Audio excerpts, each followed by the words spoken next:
Baik, Assalamualaikum warahmatullahi wabarakatuh. Waalaikumsalam Waalaikumsalam warahmatullahi warahmatullahi wabarakatuh. wabarakatuh. Selamat pagi semuanya. Selamat pagi Ibu. Hari ini sudah cerah Ibu. Selamat pagi Kak Windy. Selamat pagi Mufti. Selamat pagi Mbak Ba- Indi. Oke, Alhamdulillah ya kita dapat mengikuti 3R yang ke-42. Tentunya dengan semangat yang luar biasa untuk terus belajar hari ini, menambah pengetahuan kita semua. Hari ini kita akan mendengarkan Mufti yang telah mereview artikel dengan judul Effort Price Improve Resilience for College Student with High Fear of Failure. Gitu ya, Mufti ya, benar ya? Oke. Nah, sebelum kita lanjut, mari kita berdoa terlebih dahulu. Menurut kepercayaan kita masing-masing, berdoa dimulai.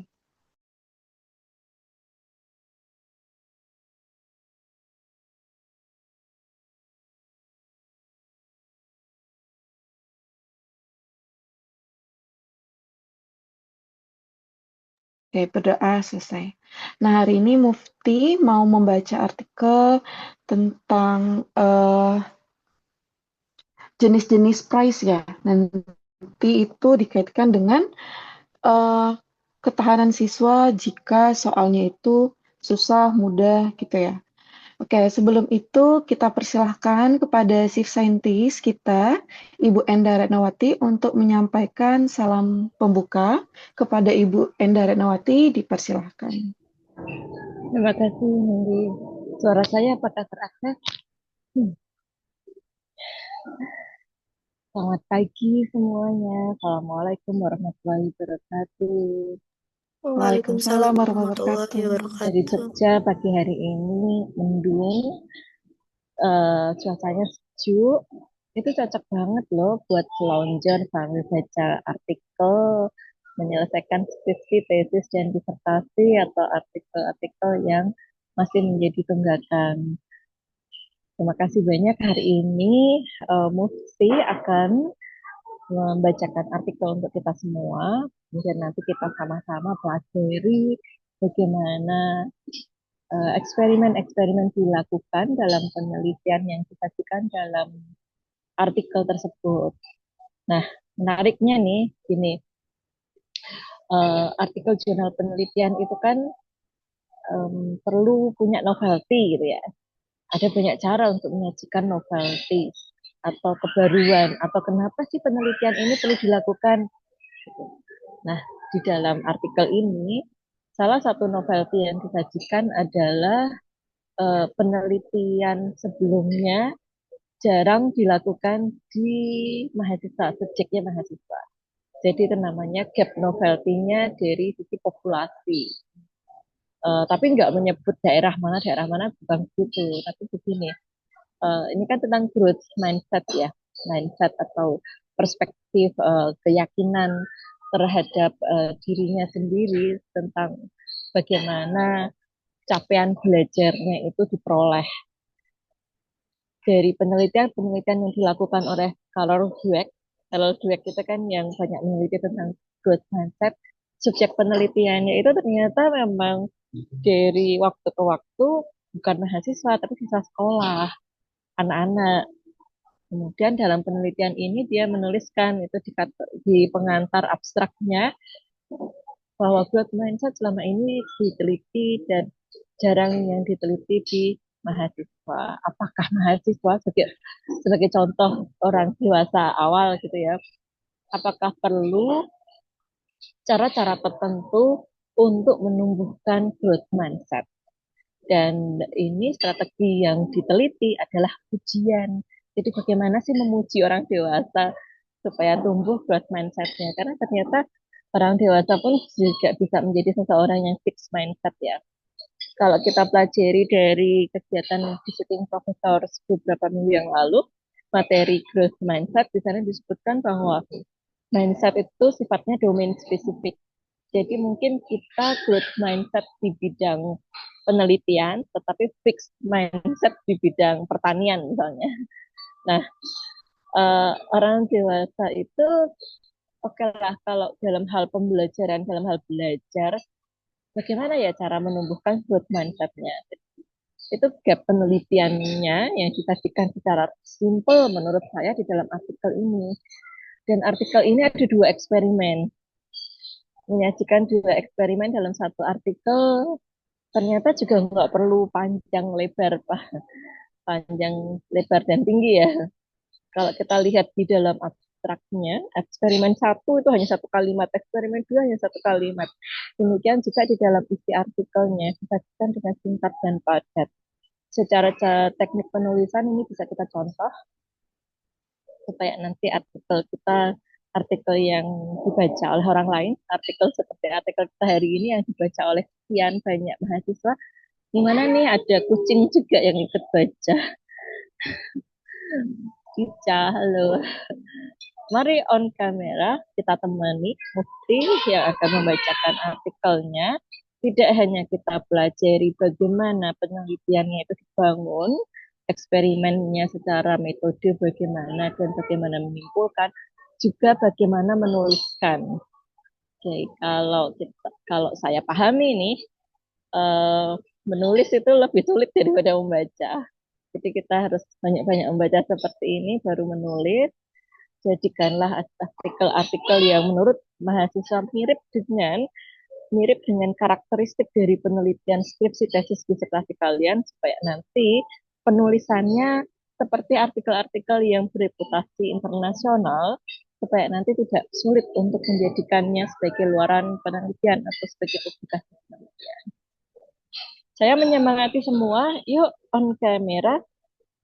Ini ada 23, 22 mahasiswa. Kita temani Mufti on kamera supaya Mufti semangat. Mufti ini mahasiswa S1. Alhamdulillah datanya sudah terkumpul. Tinggal konfirmasi sedikit tentang hasil analisis data dan menulis bab 1, 2, 3, 4, 5 lengkap dan lampirannya. Semoga bulan depan sudah bisa ujian ya Mufti. Jadi nanti sudah bareng-bareng satu angkatan bimbingannya Mufti itu Mufti, Bayu, Lita sudah datang belum Lita? Lita sudah datang. Satu lagi Hafsah. Mana Hafsah? Hafsah belum datang. Ayo dipanggil. Kemudian yang penelitian tesis yang akan ujian bulan ini dan bulan depan. Siapa nih? Novi minggu depan. Amini, Latifah, Feby, mudah-mudahan bulan depan sudah ujian. Ini disertasi yang mau ujian siapa ya? Pratama Wahyu, Pak Yanuar, Habibah, Ibu Marni yang mau presentasi untuk ujian. Mudah-mudahan bulan depan sudah terjadwal. Baik, saya kira itu sebagai pengantar. Mari disiapkan catatannya. Kalau ini jadi artikel favorit, disimpan dan dipakai nanti sebagai model untuk menulis. Semoga menyenangkan. Mari semangat. Terus semangat.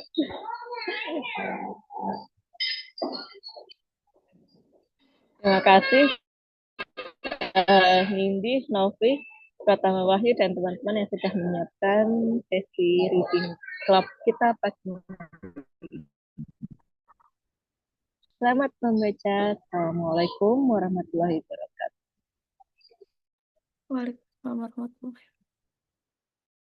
Waalaikumsalam warahmatullahi wabarakatuh.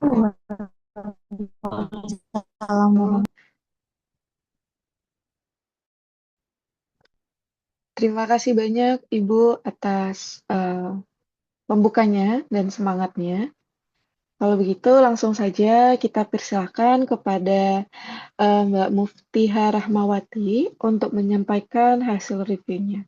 Kepada Mbak Muftiha, sudah siap? Siap. Oke, baik. Terima kasih Mbak Nindi untuk waktunya. Selamat pagi Ibu Endah, selamat pagi teman-teman semuanya. Izinkan saya share screen ya untuk menampilkan PowerPoint hasil review saya. Seperti itu.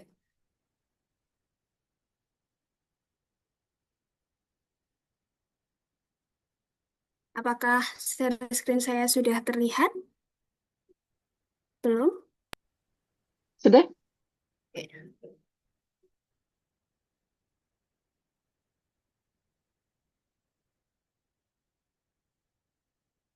Baik, sebelumnya Assalamualaikum warahmatullahi wabarakatuh.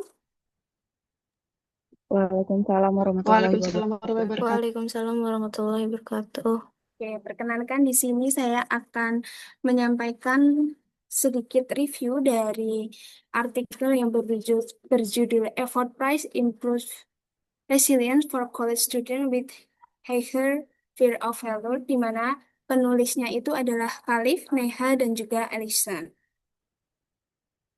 Kita awali dulu dari abstrak. Nah, penelitian mengenai pujian dalam rangka mendukung growth mindset itu banyak berfokus pada anak-anak. Maka dari itu, peneliti mengeksplorasi bagaimana pujian mempengaruhi kinerja pada mahasiswa. Apalagi di perguruan tinggi itu sering dihadapkan pada tantangan untuk menanggapi mindset mahasiswa yang telah terbentuk ketika dihadapkan pada beban kuliah yang semakin menuntut. Secara khusus, peneliti meneliti bagaimana ketakutan akan kegagalan dapat berubah dari efek pujian atas kemampuan atau ability dan juga pujian atas usaha atau effort. Nah, kemudian ketika tugas yang terlalu menantang, peserta menyerah tanpa mempedulikan jenis pujian yang diberikan. Itu terjadi di eksperimen 1. Kemudian, ketika tugas lebih terjangkau, pujian atas usaha memotivasi mahasiswa yang memiliki ketakutan kegagalan yang tinggi. Itu terdapat di eksperimen 2. Maka dari itu, kita lanjut ke pendahuluan, di mana banyak sumber daya yang telah dicurahkan untuk mendorong keberhasilan mahasiswa. Karena hanya sedikit orang yang tidak setuju bahwa pendidikan tinggi itu sangat penting bagi pertumbuhan suatu masyarakat. Dan banyak mahasiswa itu keluar dari perguruan tinggi sebelum mereka menyelesaikan gelar mereka. Nah, salah satu data terbarunya yaitu dari National Center for Education Statistics di 2019, untuk angkatan 2010 dari mahasiswa sarjana penuh, menunjukkan bahwa hanya 41% mahasiswa yang menyelesaikan gelar sarjananya dalam waktu 4 tahun. Angka ini meningkat menjadi 60,4% dalam 6 tahun. Tingginya angka putus kuliah juga merupakan salah satu masalah internasional. Salah satunya ada di Jerman, karena sekitar 28% mahasiswa itu putus kuliah. Dan juga di Spanyol, itu menemukan bahwa 46% mahasiswa yang memulai studinya akhirnya putus kuliah. Dan angka ini meningkat hingga lebih dari 60% di sekolah tinggi teknik yang memiliki ujian masuk yang kompetitif. Yang terpenting, mahasiswa yang putus kuliah itu cenderung mendapatkan penghasilan yang lebih rendah per tahunnya, sehingga menciptakan beban finansial pribadi serta berdampak negatif pada komunitas di sekitarnya.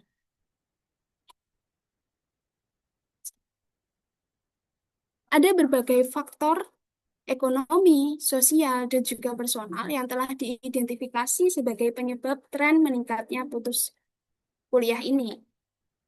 Hal ini mendorong institusi pendidikan tinggi untuk mempertanyakan bagaimana mereka bisa lebih baik dalam mendukung kebutuhan populasi mahasiswa mereka. Maka dari itu, dalam artikel ini peneliti mengeksplorasi bagaimana feedback dalam bentuk jenis-jenis pujian berinteraksi dengan karakteristik kepribadian. Secara spesifik, itu bagaimana mahasiswa menganggap atau memandang kegagalan. Nah, tujuan utama dari peneliti adalah untuk mengidentifikasi apakah ada jenis pujian tertentu itu bisa lebih baik dalam mendorong ketahanan dibandingkan jenis pujian lainnya dalam sampelnya itu adalah mahasiswa.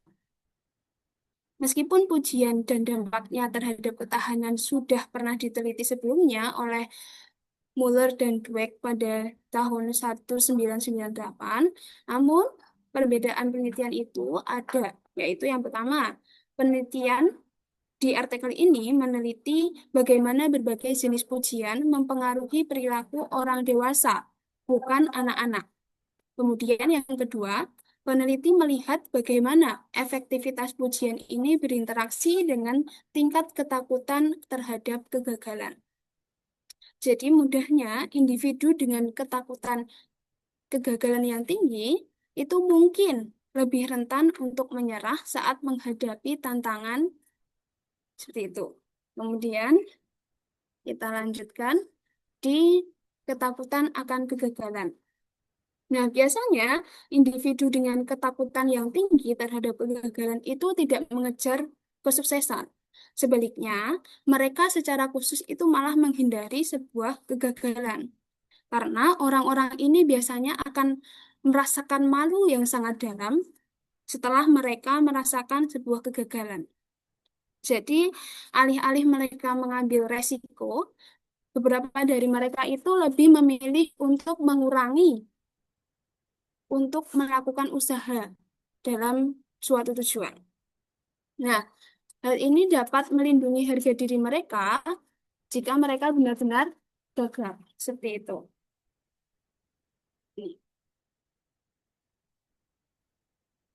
Kemudian terkait fixed mindset versus growth mindset. Seperti yang kita tahu, individu dengan fixed mindset itu lebih percaya bahwa kecerdasan itu tidak bisa dirubah atau tidak dapat dimodifikasi, jadi bawaan lahir. Nah, sedangkan individu yang percaya dengan growth mindset itu, individu yang memiliki growth mindset itu percaya bahwa kecerdasan itu bisa diubah dan bisa berkembang. Nah, penelitian penelitian yang lain itu menunjukkan bahwa individu dengan growth mindset itu cenderung memiliki ketahanan yang lebih tinggi dan juga kinerja yang lebih baik pada tugas-tugas yang menantang. Sebagai contoh, growth mindset terbukti meningkatkan GPA, kalau di Indonesia adalah IPK, dibandingkan dengan fixed mindset. Growth mindset juga membantu mereka yang berasal dari status sosial yang lebih rendah itu tampil lebih baik di sekolah. Kemudian, growth mindset juga membantu meningkatkan performa matematika siswa sekolah menengah pertama dan membuat siswa lebih mungkin mendaftar di mata kuliah matematika tingkat atas.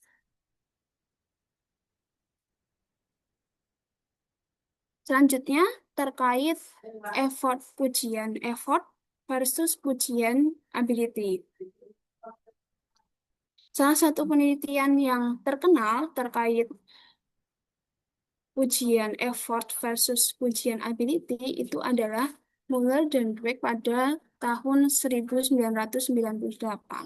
Mereka meneliti apakah anak-anak akan merespon berbeda setelah kegagalan tergantung pada jenis pujian yang diterima.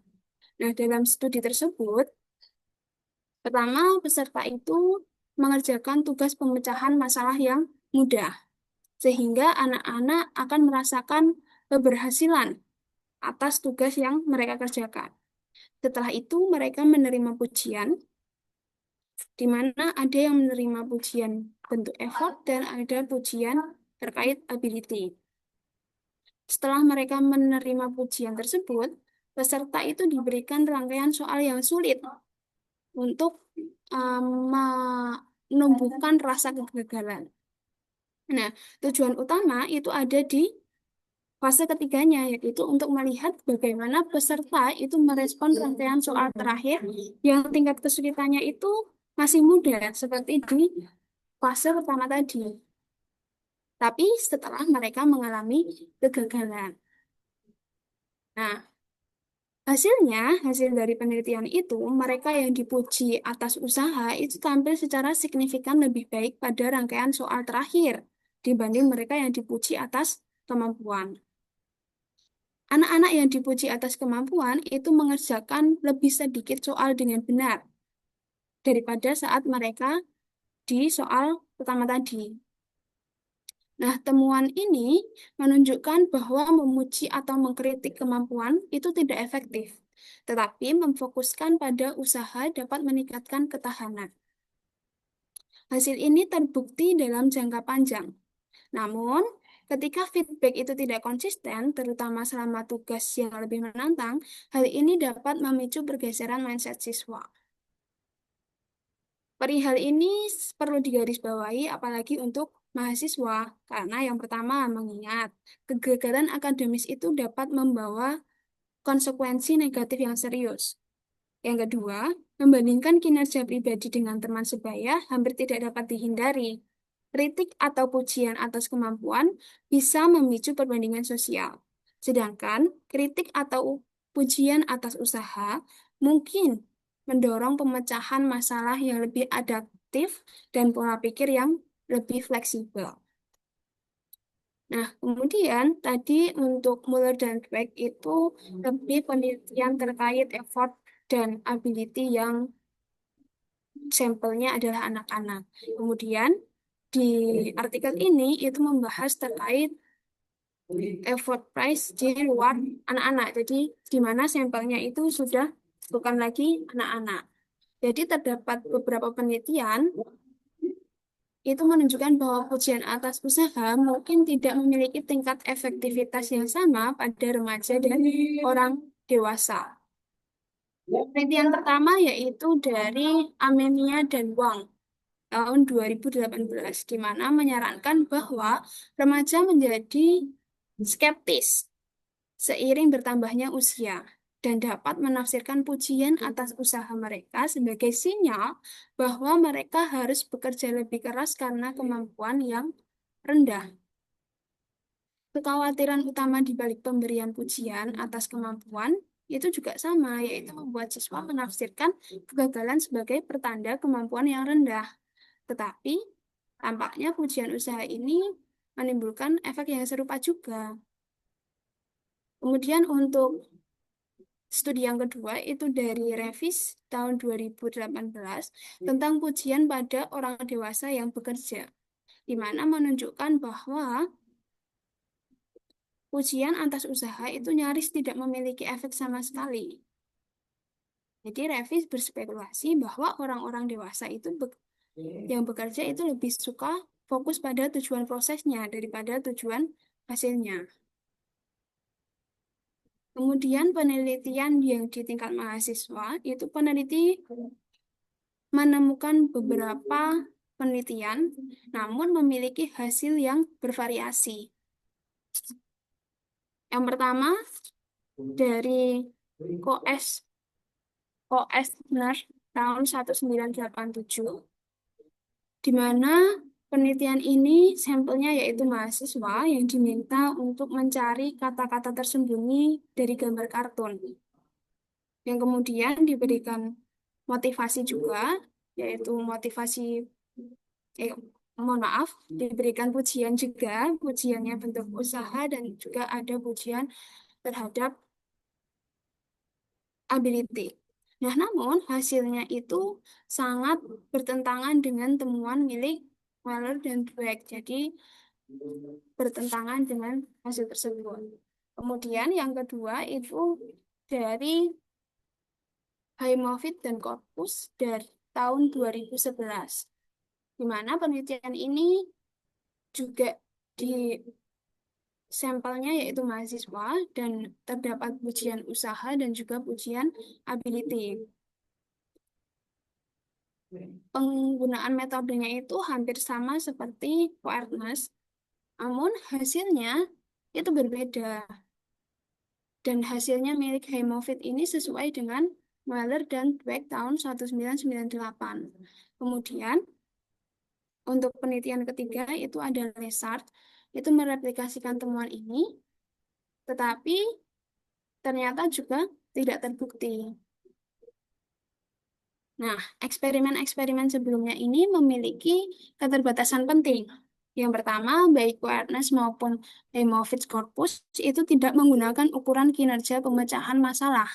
Sebaliknya, milik Warnes itu mengukur waktu pengerjaan, dan yang kedua mengukur tingkat motivasi yang dilaporkan sendiri. Kemudian milik ESAT 2015 itu lebih menyoroti keterbatasan penggunaan teka-teki sebagai ukuran kinerja akademik yang ideal. Yang kedua, tidak satupun dari studi tersebut yang menyelidiki bagaimana jenis pujian ini mungkin berinteraksi dengan ketakutan akan kegagalan yang menjadi fokus utama pada penelitian di artikel ini.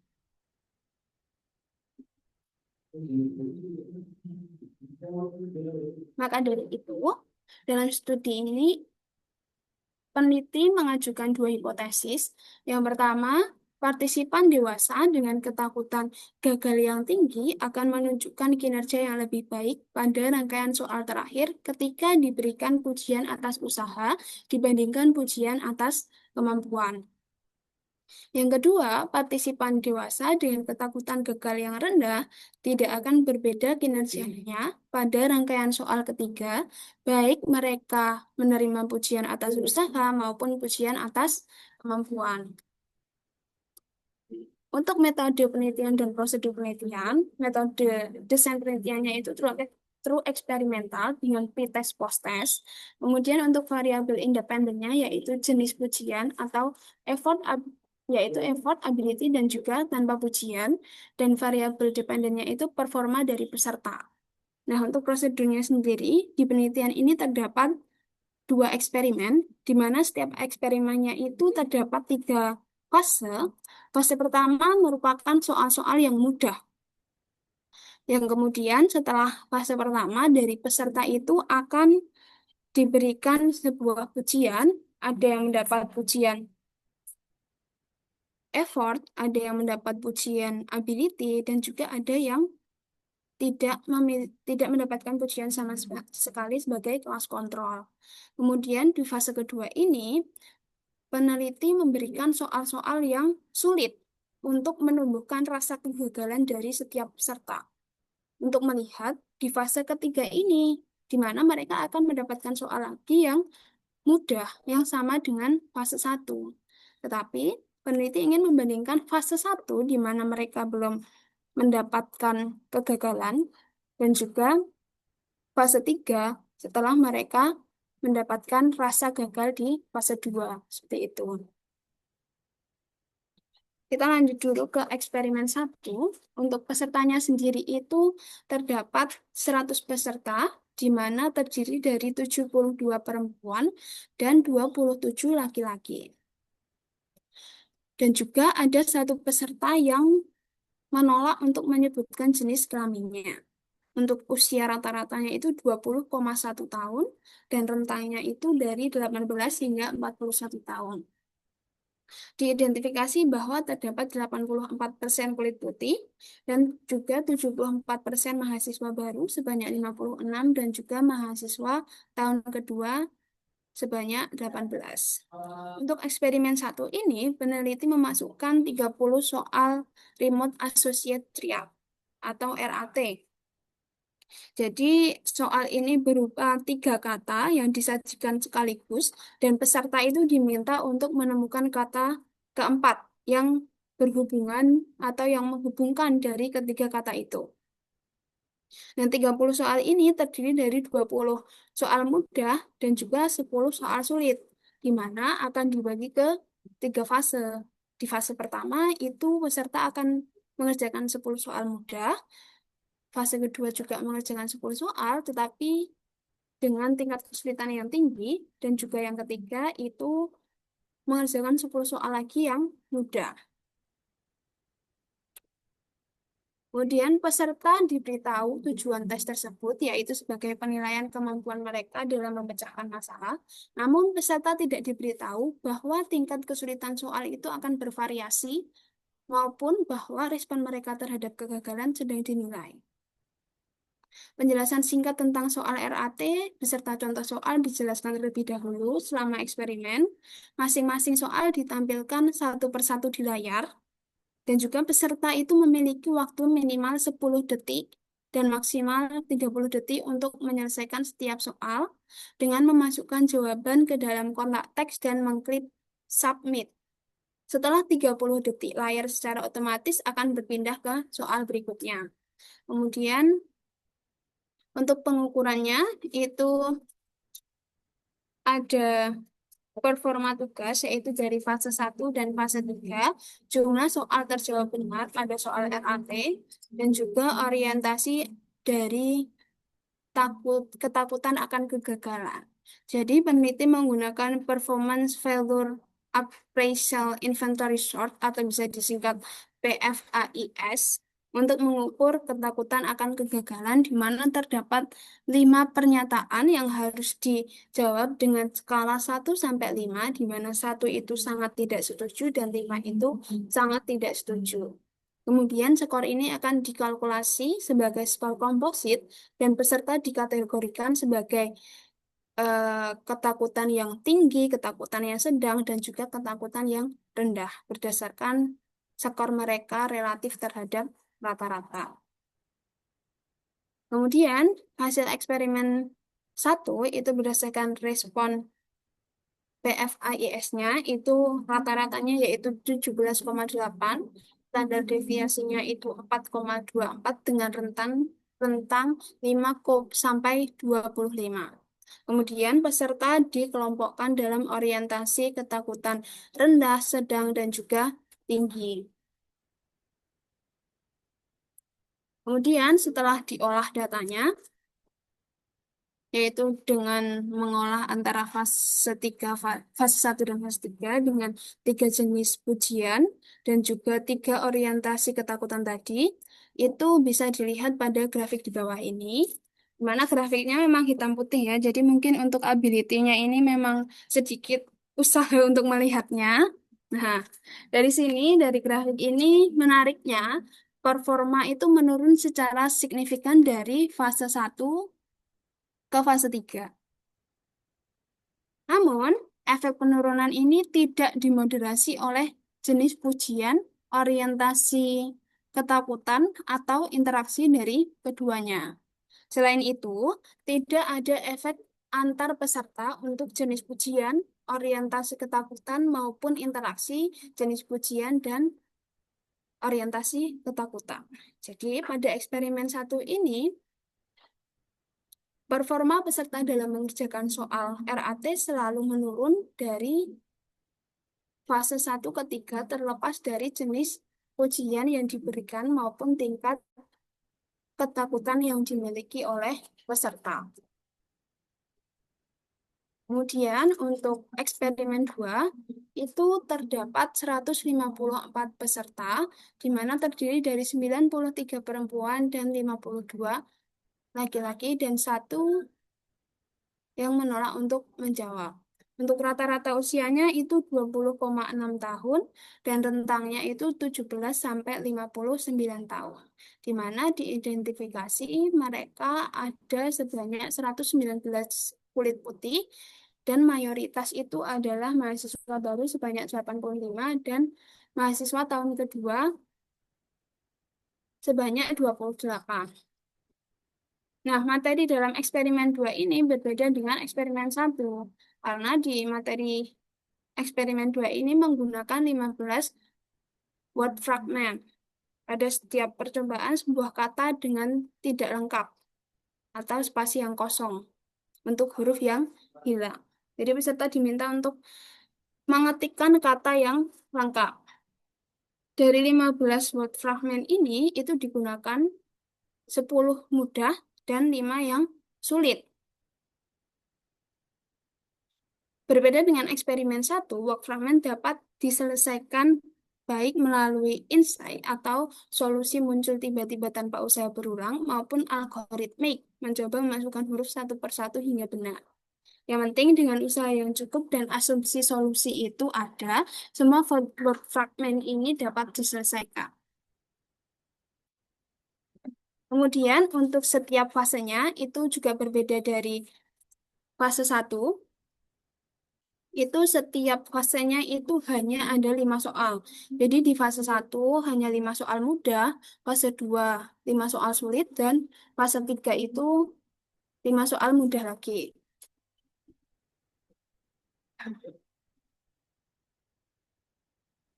Kemudian untuk pengukurannya itu hampir sama seperti di eksperimen 1, itu ada performa tugas dan juga orientasi ketakutan akan kegagalan. Namun di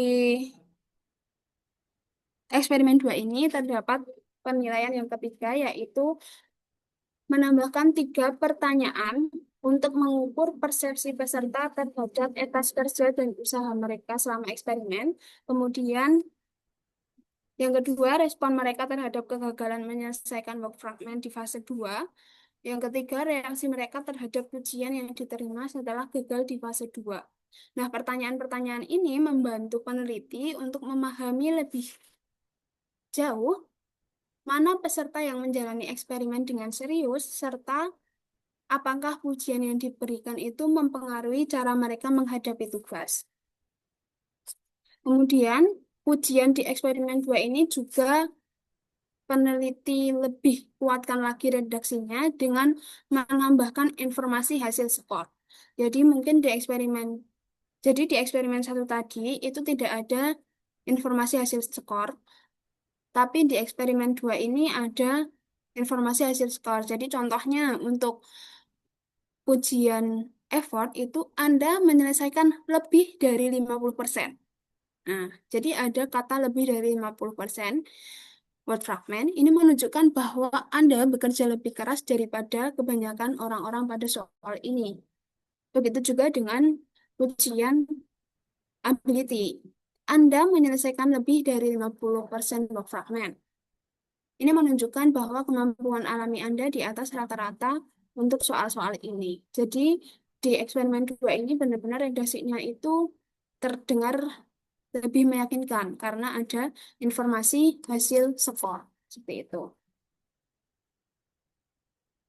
Kemudian, untuk hasil eksperimen 2 ini dari ketakutan akan kegagalan, seperti pada eksperimen 1, itu peserta dikelompokkan dalam kategori ketakutan gagal rendah, sedang, maupun tinggi, berdasarkan respon mereka terhadap skala PFAI-S-nya.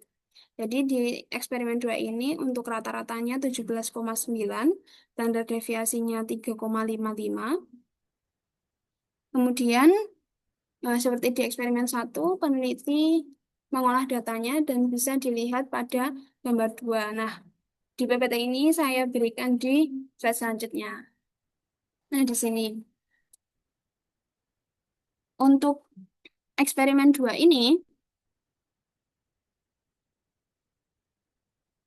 performa peserta itu berubah secara signifikan dari fase 1 ke fase 3.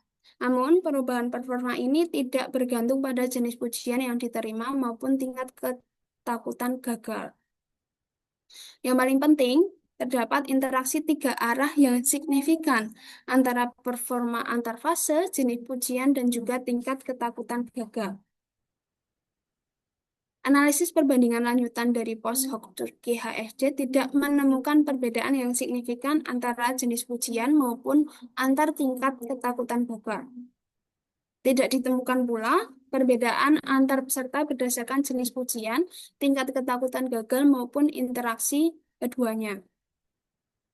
Karena adanya interaksi 3 arah yang signifikan, maka peneliti kemudian menelusuri lebih jauh pengaruh jenis ujian terhadap performa dalam setiap kelompok, yaitu dari ketakutan tinggi, sedang, dan juga rendah.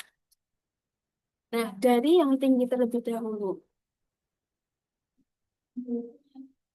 Di kelompok dengan ketakutan yang tinggi itu menghasilkan tidak ada perbedaan signifikan dalam performa antara fase 1 dan fase 3. Yang kedua, tidak ada perbedaan signifikan antar grup. Namun, ditemukan interaksi yang signifikan antar performa fragmen dan jenis ujian. Kemudian, untuk analisis selanjutnya, itu peserta dengan ketakutan gagal yang tinggi yang menerima pujian usaha itu mengalami peningkatan performa yang signifikan dari fase 1 ke fase 3. Yang kedua, tidak ada bentuk pujian lain yang secara signifikan mengubah performa dari fase 1 ke fase 3. Dengan kata lain, hanya pujian effort yang efektif dalam meningkatkan ketahanan peserta yang memiliki tingkat ketakutan yang tinggi. Kemudian untuk tingkat ketakutan yang sedang, terdapat perbedaan signifikan dalam performa fragmen antara fase 1 dan fase 3. Namun, tidak ada perbedaan signifikan antara jenis ujian. Kemudian untuk yang rendah, itu menunjukkan bahwa tidak ada perbedaan yang signifikan dalam performa fragmen dan dari fase 1 ke fase 3. Kemudian yang kedua, tidak ada perbedaan performa antara kelompok. Dan yang terakhir, itu tidak ada interaksi signifikan antara performa fragmen dan jenis ujian. Kemudian di eksperimen 2 tadi ditambahkan 3 pertanyaan, yaitu tentang bagaimana menggambarkan usaha selama eksperimen, kemudian pandangan terhadap kegagalan, dan juga feedback yang diterima. Nah, ini adalah hasil pengukuran reaksi subjektifnya terhadap ujian tadi dengan 3 pertanyaan. Ini adalah responnya dari tiap-tiap ujian yang dibahas pada paragraf ini. Jadi, seperti yang dilihat dari tabel tersebut, itu melaporkan bahwa tingkat usaha yang serupa tanpa memandang jenis ujian yang mereka terima. Jadi, yang penting itu adalah tingkat usaha tinggi di semua kelompok, karena sebagian besar peserta itu menyatakan bahwa mereka bekerja sangat keras dan cukup keras. Seperti itu. Baik yang menerima ujian effort maupun yang menerima pujian ability, serta yang tidak mendapatkan pujian sama sekali. Kemudian ketika mereka ditanya apakah kegagalan dalam menyelesaikan soal mempengaruhi sikap mereka, lebih banyak peserta yang menerima pujian effort itu ingin mencoba lebih keras setelah mengalami kegagalan dibandingkan dengan peserta yang menerima pujian ability ataupun yang tidak menerima pujian sama sekali. Kemudian yang terakhir terkait menanyakan bagaimana pujian mempengaruhi pendekatan peserta terhadap soal. Ketika dibandingkan hanya antara pujian effort dan juga pujian ability, itu tidak ditemukan perbedaan dalam respon terhadap umpan balik tersebut. Hal ini menunjukkan bahwa peserta sama-sama termotivasi untuk tetap berusaha, baik ketika menerima pujian effort maupun pujian ability. Selain itu, hasil ini juga menunjukkan bahwa peserta sama-sama menyatakan bahwa baik pujian effort maupun pujian ability membuat mereka merasa baik. Namun, ketika kelompok tanpa pujian juga dimasukkan dalam analisis, maka terdapat perbedaan yang sangat signifikan. Hasil ini menunjukkan bahwa kedua jenis pujian effort dan ability itu mampu mempengaruhi cara peserta menghadapi tugas, yaitu dengan memberikan motivasi dan membuat mereka merasa lebih baik dibandingkan tidak menerima pujian sama sekali. Jadi di eksperimen 2 ini terdapat interaksi signifikan antara jenis pujian dan tingkat ketakutan akan kegagalan yang menunjukkan bahwa pujian effort itu efektif dalam meningkatkan performa peserta dengan ketakutan kegagalan yang tinggi. Namun, tidak ada jenis pujian tertentu yang terbukti efektif bagi peserta dengan ketakutan kegagalan yang rendah maupun sedang. Nah, ini yang tadi ya. Nah, kemudian untuk keterbatasan dan kesimpulan, keterbatasan yang pertama itu tingkat kesulitan tugas di eksperimen 1 itu terlalu tinggi. Yang kedua, keterbatasan yang kedua, ujian elektronik mungkin berbeda dengan ujian tatap muka karena kita tahu untuk penelitian ini menggunakan laptop atau komputer seperti itu. Kemudian untuk hasil penelitian ini menunjukkan bahwa ujian yang menekankan pada usaha itu secara khusus efektif meningkatkan ketahanan bagi individu dengan tingkat ketakutan kegagalan yang tinggi. Karena kita tahu di eksperimen 1 itu tadi ketika tugas terlalu menantang, peserta sangat mungkin untuk menyerah di akhir eksperimen. Sebaliknya, ketika peserta dengan tugas yang lebih mudah, hanya pujian effort yang meningkatkan ketahanan pada peserta dengan tingkat ketakutan kegagalan yang tinggi. Seperti itu. Terima kasih. Itu saja yang bisa saya sampaikan. Saya kembalikan kepada Mbak Nindi. Terima kasih kepada Mbak Musi yang telah menyampaikan hasil reviewnya. Yang luar biasa, tadi sudah lengkap, sudah membahas juga tentang growth mindset-nya juga udah bahas. Kalau begitu, eh, kita lanjut untuk ke sesi diskusi. Apakah ada yang mau bertanya? Jadi kesimpulannya, kalau kalau orang dewasa itu nggak punya perasaan takut akan gagal, dikasih pujian apapun sama aja gitu ya. Nah, mungkin karena dia sudah bisa mengatur dirinya sendiri ya, punya self regulation ya mungkin ya. Tapi tentang self regulation tidak dibahas di dalam artikel ini sih.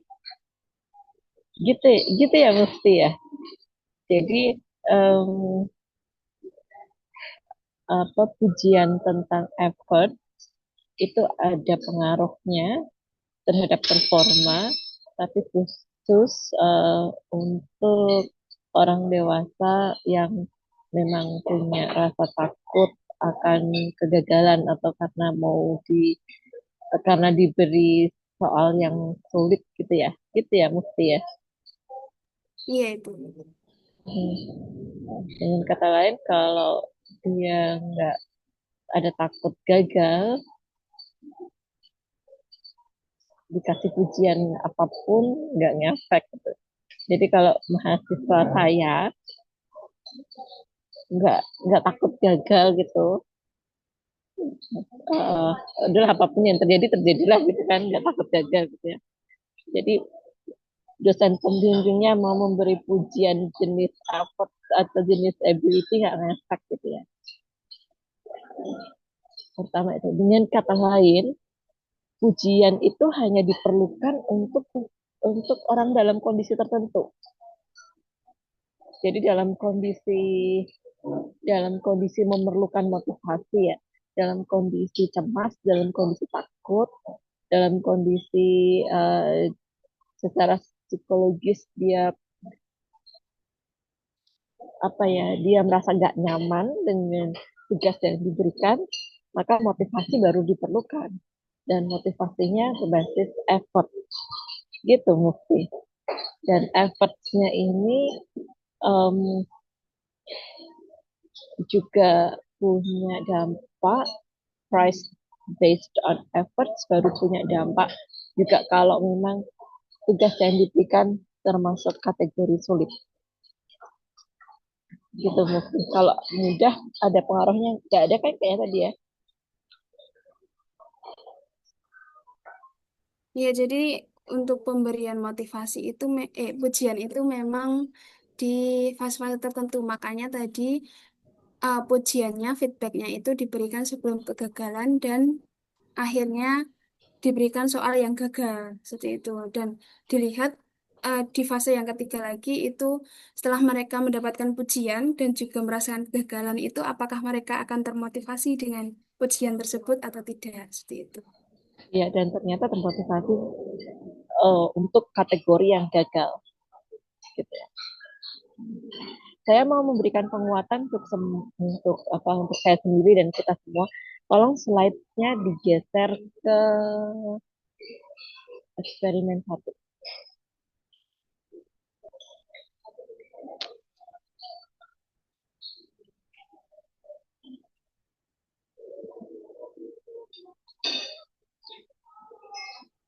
Oke.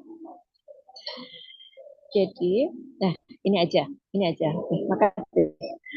Jadi begini, biasanya eksperimen yang lain yang kita kerjakan itu kan ada satu kelompok populasi, lalu kita randomisasi ke kelas-kelas eksperimen gitu kan. Di sini nggak ada randomisasi. Tapi di sini ini kan mau memisahkan antara yang punya eh, rasa takut dan enggak kan. Nah, eh, untuk menentukan mahasiswa mana yang punya rasa takut atau tidak, itu dibuat spesifik, ada sebuah kegiatan pembelajaran atau sebuah kegiatan tes gitu ya, tes tentang frase-frase. Kalau eksperimen 1 mudah, eksperimen 2 yang sulit. Dan memang sengaja di situ kemudian baru dikategorisasikan ke yang punya kegagalan dan yang tidak. Tahu maksud saya? Jadi kalau biasanya kita kan punya misalkan partisipan ada 100 orang. Kemudian ada kelompok eksperimen metode A, kelompok eksperimen metode B. Jadi partisipan di random masuk ke 2 kelompok eksperimen kan gitu. Kalau ini enggak, ada berapa orang yang ikut? Orang yang ikut ini peneliti belum tahu dia masuk kategori punya rasa takut atau tidak. Baru setelah dari fase-fase ini selesai, baru setelah data terkumpul semua, jadi semua fase terlaksana, semua data sudah terkumpul, baru dikategorikan. Oh, ini kelompok average fear, kelompok low fear, kelompok high fear.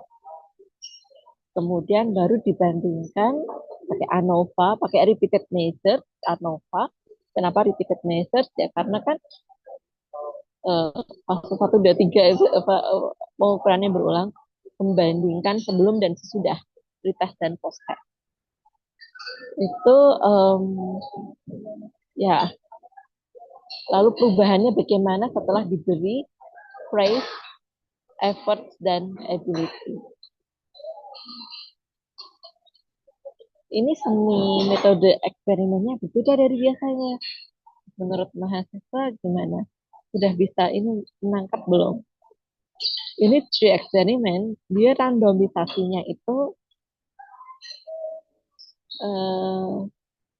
pasrah dengan situasi sesungguhnya dari hasil tesnya, dari hasil pretest post testnya. Terus dia pakai komputer ya untuk memberikan effort price dan ability price-nya. Jadi ini frase-frasenya diberikan di dalam sebuah program komputer, lalu orangnya memilih atau menjawab di sana, kemudian diberi price, kemudian diminta mengisi angket juga di sana. Begitu. Bisa ya kan ternyata dengan metode eksperimen yang seperti ini.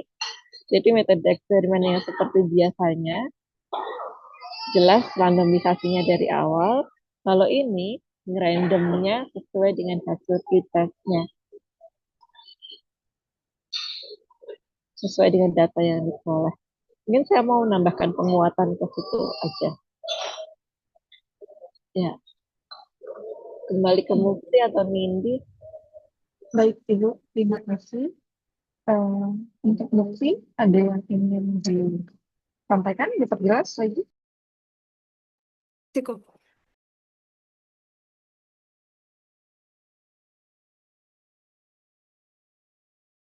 Berarti Bu, kalau misalnya tugasnya udah sulit, jadi nggak usah dikasih pujian gitu ya, Bu?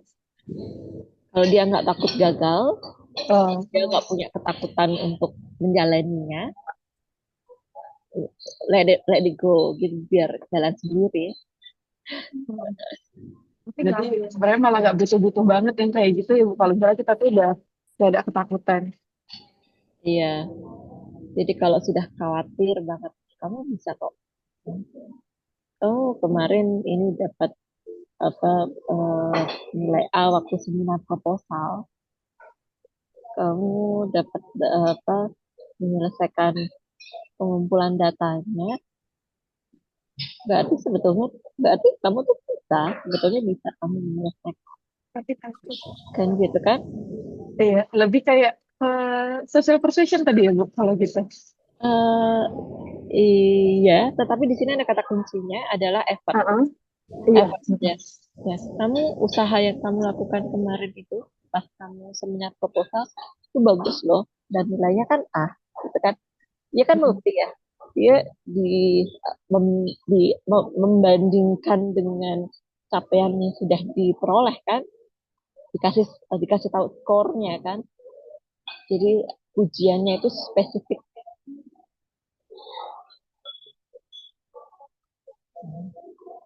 Ya seperti social persuasion ya jadinya ya, Iya, sangat mirip sih, Bu, sebenarnya. kan efikasinya. Dan Iya. eh, mungkin ini juga mendukung dugaan dugaan para peneliti tentang motivasi, bahwa motivasi itu diberikan kalau diperlukan. Kita kan sedang meneliti motivation prompt, social persuasion prompt juga kan, dan promptnya itu kan diberikan di awal. Jadi di setting sebelum belajar ada prompt untuk menginduksi motivasi.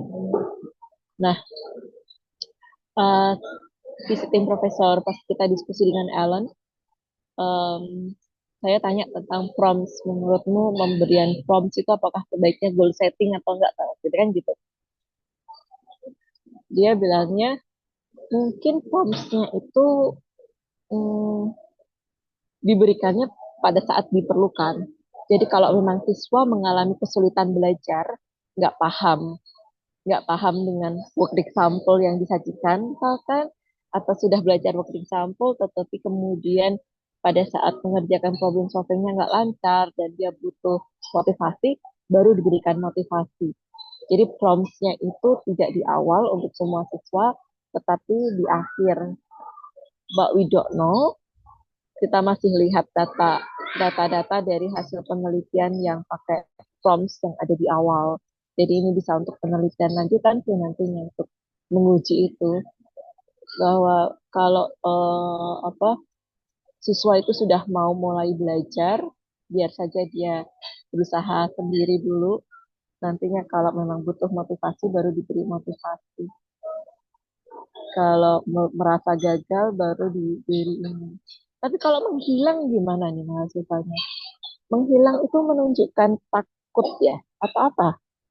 Menghilang itu berarti sedang butuh motivasi nggak sih? Nah, ada mahasiswa yang menghilang kan kadang-kadang.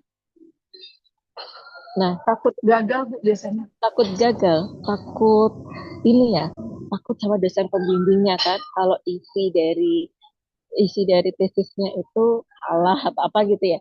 Takut gagal ya kalau menghilang itu ya. Berarti Iya, kalau Bu. mahasiswanya menghilang baru diberi motivasi gitu ya.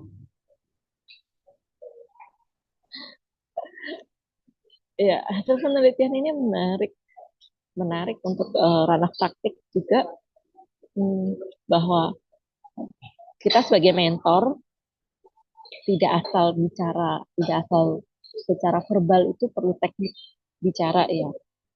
Eh, Hal yang berkaitan dengan tugas spesifik yang sedang dilakukan oleh seseorang, misalkan sedang menyelesaikan tugas tertentu untuk mencapai sebuah performa.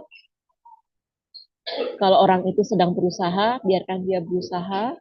Sebagai mentor, nggak usah ngerecokin gitu ya atau apa ya, nggak, mungkin nggak ngefek juga, memberikan praise all the time juga, memberikan pujian, memberikan pujian terus, kemudian memberikan pujian juga nggak ngefek, ya kan? Baru akan ngefek ketika memang dibutuhkan. Nah, berarti sebagai mentor, sebagai guru, kita perlu bisa memahami kapan siswa membutuhkan motivasi. Gitu ya, membaca artikel ini. Ternyata bisa dipraktekkan di sendiri-sendiri. Oh iya, kita kan belajar psikologi karena punya masalah psikologi kan. Eh, Terus sama ini ya, artikel itu tadi tulisannya begini. Dia menuliskan mufti. Coba lihatin lagi bagian abstrak.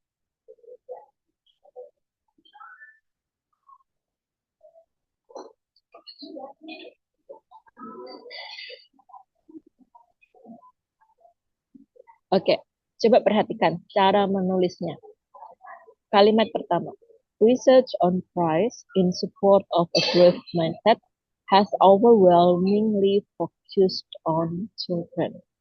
Penelitian pada pujian untuk mendukung growth mindset terlalu banyak yang fokus pada anak-anak. Kalimat kedua, we explored how praise influences performance in college students. Kita mengeksplorasi bagaimana, jadi dia nggak bilang belum ada yang meneliti di mahasiswa. Dia nggak bilang kayak gitu kan? Dia nulis bahwa banyak yang fokus di anak-anak. Kita, we explore, itu subjeknya itu kita, peneliti. Peneliti mengeksplorasi di mahasiswa. Kalimatnya. Ini mirip dengan kalimat di artikel-artikel yang lain. Ketika peneliti mau memunculkan research gap, dia itu tidak menjelekkan situasi. Dia nggak mengatakan belum ada penelitian di mahasiswa. Dia juga nggak mengatakan mahasiswa belum pernah diteliti atau jarang diteliti. Dia nggak bilang kayak gitu. Tetapi dia pakai subjeknya peneliti itu sendiri. Bahwa saya ingin meneliti yang mahasiswa. Bahwa saya jarang menemui yang mahasiswa. Oke, nanti diputar lagi ya, yang artikel 2 minggu yang lalu. Kalimat itu juga pakai kayak gitu. Jadi memposisikan sebagai seorang yang taunya baru sedikit. Bukan kemudian dengan terhantang mengatakan belum ada atau tidak ada penelitian sebelumnya. That is absolutely arrogant. Jadi mending memposisikan sebagai kita yang memang belum tahu banyak tentang penelitian di bidang mahasiswa. Ini sebagai contohnya ya, memunculkan gap penelitian. Nanti pelajari lagi artikel yang 2 minggu yang lalu. Nulisnya juga kurang lebih seperti ini, artikel-artikel yang lain juga. Colleagues are often challenged to respond to students' established mindset in the face of increasingly demanding coursework. College itu kampus itu juga masih seringnya masih tertantang atau masih mengalami kesulitan untuk merespon mahasiswa yang sudah punya mindset sendiri tapi sedang mengalami kesulitan dalam menyelesaikan kuliahnya. In the face of increasingly demanding coursework itu menurut saya interpretasinya adalah mahasiswa yang demanding coursework ini tuh maksudnya sedang mengalami kesulitan dalam perkuliahan. Jadi di sini memunculkan variabel fear-nya di sini. Specifically, we examine, jadi spesifiknya we examine how fear of failure. Nah, fear of failure itu refers to demanding coursework.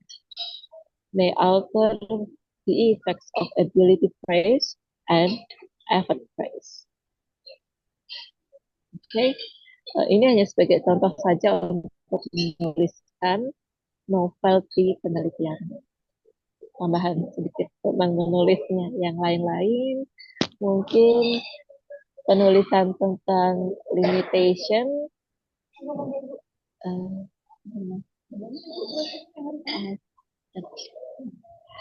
termasuk juga pada saat menuliskan keterbatasan penelitian. Terakhir, slide terakhir sebelum terima kasih kan ada keterbatasan penelitian. Nah, dalam keterbatasan penelitian itu yang dituliskan keterbatasan satu, tingkat kesulitan tugas di eksperimen terlalu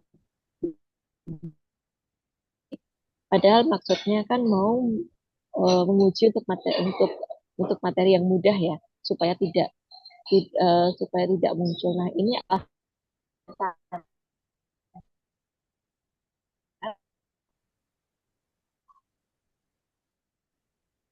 mungkin keterbatasan nomor satu ini menunjukkan kelemahan dari penelitian. Tetapi kalau keterbatasan yang nomor dua itu bukan menunjukkan kelemahan dari penelitian, tetapi menunjukkan penelitian berikutnya sebaiknya atau penelitian ini bisa dimodifikasi dengan bukan pakai program komputer tapi langsung pakai tatap muka. Mungkin hasilnya beda. Tambahan itu aja. Gimana teman-teman? Ayo dong on camera kemudian Ibu mau nanya, dijawab sih. Ya boleh. Saya mau jawab Ibu kalau misalnya kalau nulis artikel itu, apakah sudah cukup kalau novelty-nya itu kayak tadi Bu, kayak perbedaan apa namanya subjek meternya itu di college aja. Apakah itu sudah cukup menjadi novelty Bu? Karena Iya. kan kayak kita nggak mau menyalahkan orang lain gitu ya Bu, bahasanya.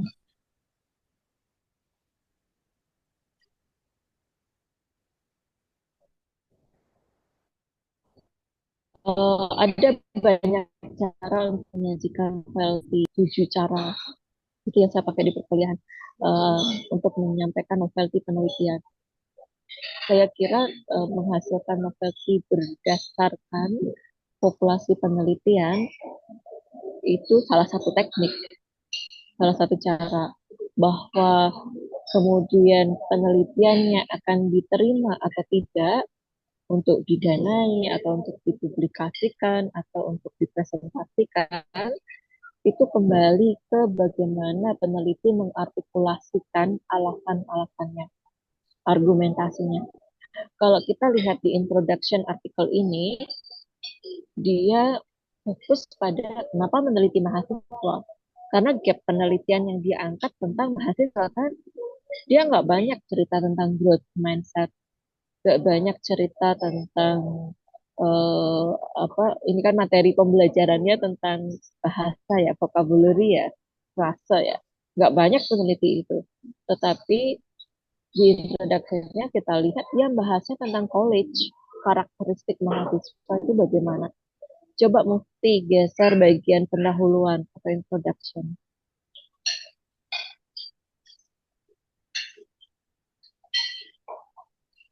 Mufti nanti ini ya, tolong saya diberitahu kalau saya salah sebut toh. Kamu kan yang sudah baca artikelnya berkali-kali. Contohnya ini ya, pendahuluan. Eh, yang di bawahnya, yang di highlight, atau kalimat pertama deh. Many resources have been devoted to promoting student success. Umum ya. Cultivating an education society not only has implications for our democracy by fostering an informed citizenry, but education makes individuals more competitive in the global market. Few would disagree with the notion that higher education is vital to any society's growth, and yet many students drop out of college before earning their degree. Yang menunjukkan bahwa sumber daya manusia itu dihasilkan dengan pendidikan yang melalui pendidikan. Melalui pendidikan, dan itu penting kita mendapatkan sumber daya manusia yang apa ya, yang berpendidikan, sumber daya manusia yang apa yang mempunyai kesadaran sebagai warga negara yang baik. Karena itu penting, maka perlu pendidikan. Namun demikian, sayangnya banyak mahasiswa itu yang DO, drop out dari perkuliahan. Jadi dia cerita tentang bahwa mahasiswa itu banyak yang DO. Terus ada data. The most recent data from the National Center for Education Statistics 2019 for the 2010 cohort of first-time, full-time, undergraduate indicate that only 41% of students completed their bachelor's degree within 4 years. Jadi hanya untuk 4 tahun. Kemudian yang lulus sampai 6 tahun itu 60,4%. Ini menunjukkan, ini data-data bahwa mahasiswa itu ternyata yang lulus undergraduate itu kayak gini datanya. Nah, pendahuluannya itu ke bawah di kalimat-kalimat selanjutnya dia juga cerita fokusnya ke riset gap-nya, yaitu populasinya mahasiswa. Terus kalau kita lihat slide selanjutnya, mesti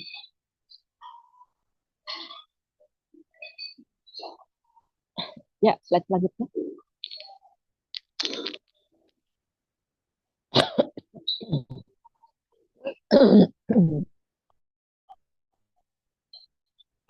Nah, selanjutnya. Slide selanjutnya. Oke. Di mana? Tapi ini tiga paragraf kalau nggak salah, atau 2 paragraf ya sama mahasiswa ya. Kenapa dia fokusnya di mahasiswa? Ya karena penelitiannya kebaruannya mau tentang mahasiswa.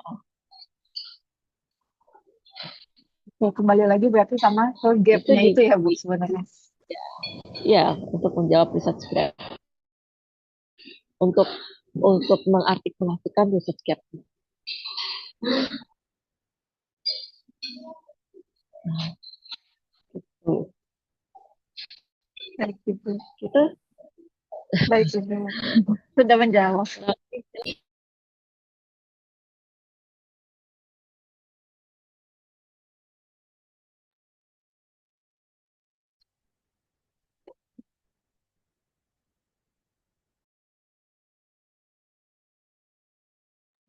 Baik.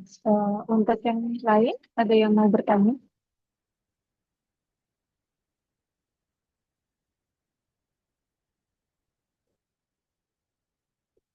Sepertinya nggak ada yang mau bertanya, Bu.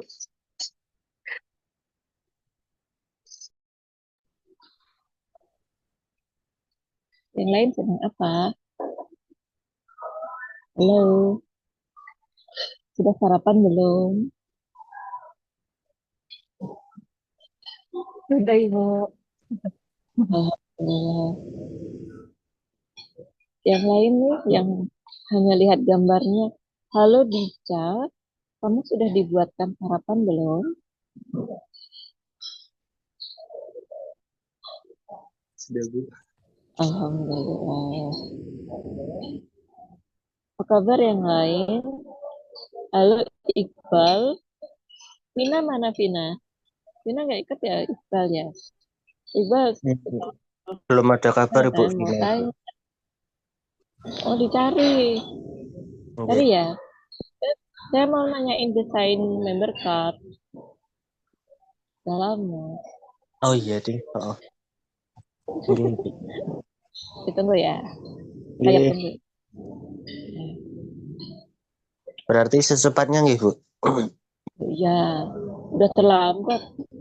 Kamu Eh, janjinya dulu 1 minggu. iya, Po. Iya. Eh, Em,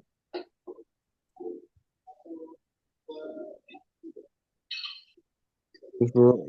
Mm-mm. nah, oke.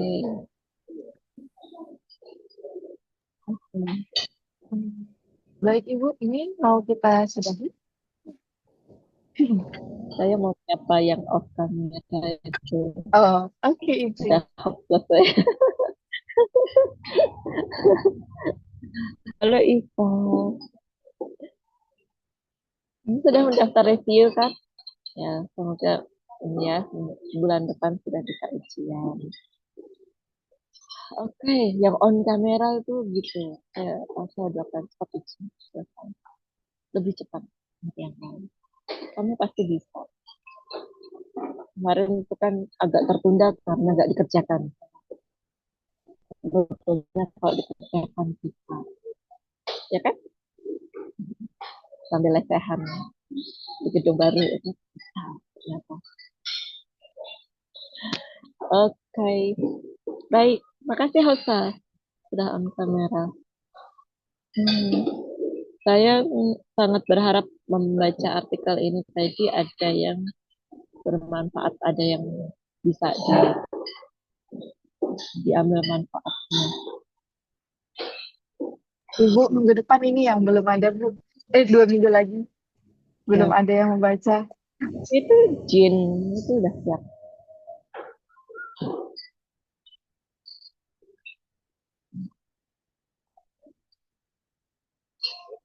Dan 2 minggu lagi itu Lebaran Haji.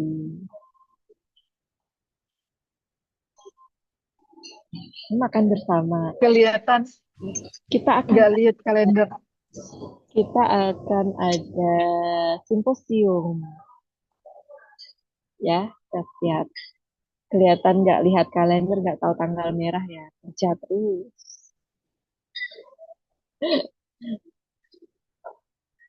Oke, saya kira mungkin itu aja. Sudah termasuk tuh. Gimana caranya biar bersemangat? Biar yang semangat ya cuma saya. Tadi tuh ada Pak Yanuar ya, udah left ya. Pak Yanuar biasanya bertanya atau berkomentar. Ini lagi ada acara. Baiklah, saya sudah hopeless, speechless. Baik, Ibu. Terima kasih, Ibu. Muftinya mana Mufti? Oh, Mufti kamera. Makasih Mufti, kamu luar biasa. Terima kasih kembali, Bu. Mohon maaf ini sinyalnya agak buruk. Oh ya, untungnya bacanya udah selesai. Ya, alhamdulillah. Alhamdulillah. Baik, Ibu. Ini kita tutup ya, Bu. Baik. Terima kasih kepada Mbak Muftia Rahmawati yang telah bersedia untuk membacakan hasil review hari ini 3R yang ke-42.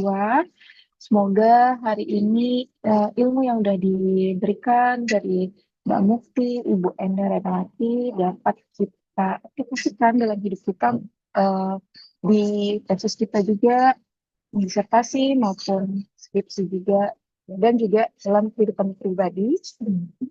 Kalau gitu, terima kasih banyak atas pengetahuan hari ini.